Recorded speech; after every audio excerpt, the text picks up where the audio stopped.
edukasinya adalah Anda dipajak dan bea cukai nggak apa-apa, ambil aja, nanti dilindungi. Yang penting Anda sampai target.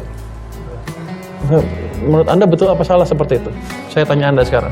Itu salah loh, korupsi Salah ya? dalam bentuk apapun salah. Ya, itu saya juga Membeli dalam bingung. bentuk apapun kan itu salah. Saya seperti dikasih insentif untuk berbuat dosa. Sebelum lanjut, ayo subscribe dulu. Yang subscribe rezekinya dilancarkan setiap hari. Jurus jitu melawan korupsi. Karena ini nih yang menggerogot. Kalau di tempat saya, kalau saya nggak tempat lain ya. Kalau tempat saya sih, kalau ada yang salah, hukum selesai. Rupanya kenapa selama ini ya? Saya baru tahu. Saya ketemu dengan Jaksa Agung. Saya nggak tahu ini rahasia apa nggak. Biar aja rahasia juga. Dia tanya sama saya, Pak, gimana kalau orang pajak atau bea cukai terlibat masalah hukum? Apa tuh? Diselewengkan, kayak gini, mencuri, segala macam. Boleh nggak dihukum? Saya kan bingung pertanyaan, maksud Bapak apa? Boleh nggak dihukum? Ya hukum aja sesuai dengan kesalahan, kan semuanya sama. Di mata hukum kan semuanya sama. Rupanya sebelum-sebelumnya dilindungin. Jadi kalau ada seperti itu, akan ada intervensi dari atas supaya jangan diganggu karena akan mengganggu stabilitas pendapatan nasional.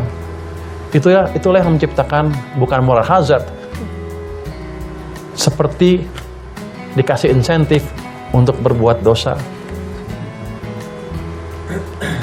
Kan begitu kan? Makanya itu balik lagi kan kita juga bingung di luar ada apa. Ternyata ada treatment seperti itu. Ke depan nggak seperti itu. Petugas pajak banyak yang baik nggak usah takut. Yang miring-miring boleh takut sekarang. Yang miring-miring boleh takut ini. Karena nggak akan saya lindungin. Tapi kalau dia nggak salah diganggu orang, saya lindungin habis-habisan, nggak ada urusan. Tapi kalau dia mencuri, terima uang dan ini terus minta perlindungan, nggak ada itu. Itulah salah satu kelemahan yang saya baru ketahuin 1 bulan yang lalu, 3 minggu yang lalu. Ternyata ada seperti itu ya. Selama ini kemana aja Pak Pur? Ini saya baru jadi menteri. Saya bingung kenapa ada sistem seperti itu. Ya, oleh sebab itu ya korupsi di negara ini susah untuk diberantas karena dilindungin. Ada ya. Ya kalau diproses ditutup, diberhentikan. Berakar dan sistematis. Ya karena itu kan edukasinya adalah Anda dipajak dan bea cukai nggak apa-apa, ambil aja, nanti dilindungin. Yang penting Anda sampai target. Menurut Anda betul apa salah seperti itu? Saya tanya Anda sekarang. Itu salah loh, korupsi salah ya? dalam bentuk apapun salah. Ya, itu saya juga bingung. Dalam bentuk apapun kan itu salah. Saya bingung apa itu betul atau salah, dan saya ngomong gini, salah nggak? Tapi menurut saya nggak apa-apa.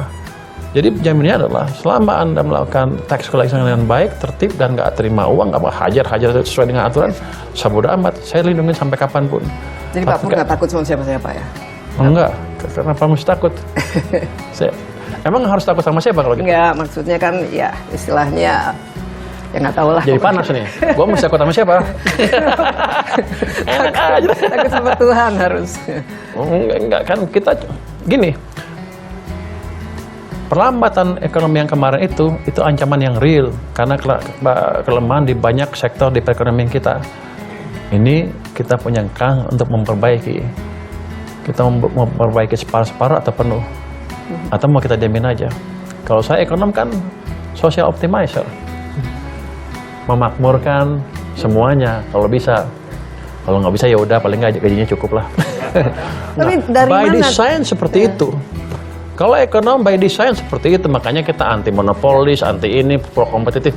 By design kalau betul di kepala kita ditanamkan seperti itu, social optimizer selalu. Kecuali yang belajarnya separuh-separuh. Tapi kalau bisnismen beda, bisnismen profit maximizer, menguntungkan diri sendirilah, cari untung banyaknya. Tapi saya kan ekonom asli, jadi mindset saya seperti itu. Kalau enggak, berarti saya gagal belajar. Jadi Pak Purwaya merasa ditempatkan di tempat yang tepat ya bagi. Bukan, saya merasa saya bisa memberi kontribusi yang lebih.